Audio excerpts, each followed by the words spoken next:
L'invité d'honneur cette année, c'est un personnage américain qui, je pense pour la plupart du grand public, ne connaît pas son nom. Il s'appelle Ron Perlman, mais qui a une gueule qu'on n'oublie pas. Et il est évident qu'à partir du moment où il sera sur place, et vous le verrez, vous vous direz, mais celui-là, il me rappelle vraiment quelque chose, parce qu'il a un visage, une attitude, une façon de se déplacer qui est extrêmement particulière. Ce monsieur, c'est Hellboy, entre autres, ce film complètement mythique. Ça a été l'un des protagonistes des premiers films de Jean-Jacques Hano, qui sera d'ailleurs là présent pour le présenter. Il a également tourné avec Jean-Pierre Jeunet. Et c'est un monsieur qui se promène allègrement et avec beaucoup de talent entre le cinéma, les séries télévisées et le théâtre. Donc je crois que c'est assez formidable d'avoir réussi à mettre la main sur ce monsieur qui vient relativement rarement, si ce n'est jamais, dans les festivals, en tout cas européens. Maintenant, nous allons attaquer la partie... tu as des choses à dire là-dessus ? Juste les trois. Pour honorer la présence donc, de cet acteur iconique, nous allons présenter en rétrospective 3 films, à savoir Le Nom de la Rose de Jean-Jacques Hano, qui a marqué ses débuts au cinéma, La Cité des Enfants Perdus de Jean-Pierre Jeunet et Marc Caro, et bien entendu Hellboy, qui l'a rendu mythique dans le monde entier. Je repasse la parole donc à Lionel, qui va vous présenter donc, le jury du long métrage. Bien, alors comme on dit à tout seigneur, tout honneur, cette année, le président n'est pas un comédien, n'est pas un réalisateur,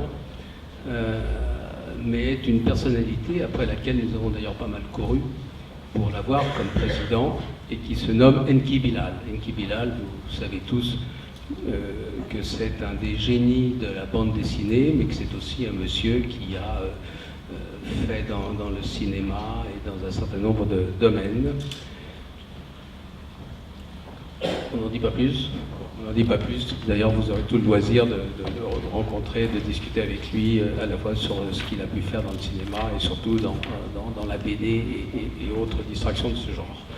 Il sera entouré d'un certain nombre de jurés, parmi lesquels Christine Citti. Donc, Christine Citti, donc actrice de grande comédie française, dont Camping et Disco, nommée au César de la meilleure actrice dans un second rôle dans Quand j'étais chanteur de Xavier Janely face à Depardieu, entre autres. Ensuite, un garçon qui s'appelle Vincent Dezagnac, que vous connaissez parce que c'est un comique né en plus dans une fratrie qui n'est pas n'importe laquelle, puisqu'il s'agit de celle de Michael Young. Donc Vincent Dezagnac, que vous avez pu voir dans les débuts au cinéma de Michael Young dans La Beuse ou dernièrement dans Fatal, et qui connaît le film de genre, ayant participé entre autres comme acteur au film Les Dents de la Nuit. Dinara Drukarova, qui, comme vous le devinez, n'est pas bretonne. Donc actrice russe qui fut la révélation du film Depuis Cotard est parti.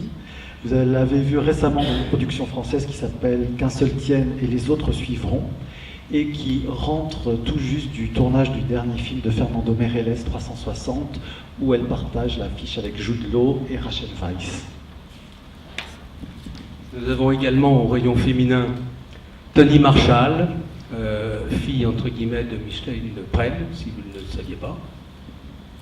Et une de nos grandes réalisatrices françaises, on lui doit entre autres Pas très catholique, le grand succès Vénus Beauté avec Nathalie Baye, et le succès à la télé des 2 saisons de Vénus et Apollon. C'est à la fois un metteur en scène, si je puis dire, et une comédienne. Ensuite, nous avons Agnès Merlet. Agnès Merlet, que la critique a chaleureusement accueilli avec son premier film Le Fils du requin, et qui dernièrement a fait 2 intrusions réussies dans le genre, à savoir Dorothy et Hideaways, qui est sorti il n'y a pas très longtemps. Suivi de Johan Sfar, autre icône de la bande dessinée entre autres. Et qui est un des talents à avoir eu l'audace de s'affronter à un autre mythe qui est Gainsbourg, dans son film Gainsbourg, Vie héroïque, et nous lui devons Le Chat du rabbin qui est en salle récemment. Que je vous incite à voir si vous ne l'avez pas encore vu.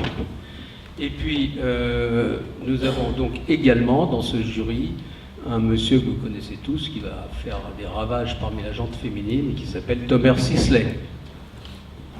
Tomer Sisley, donc autant dire que Largo Winch sera donc à Gérardmer.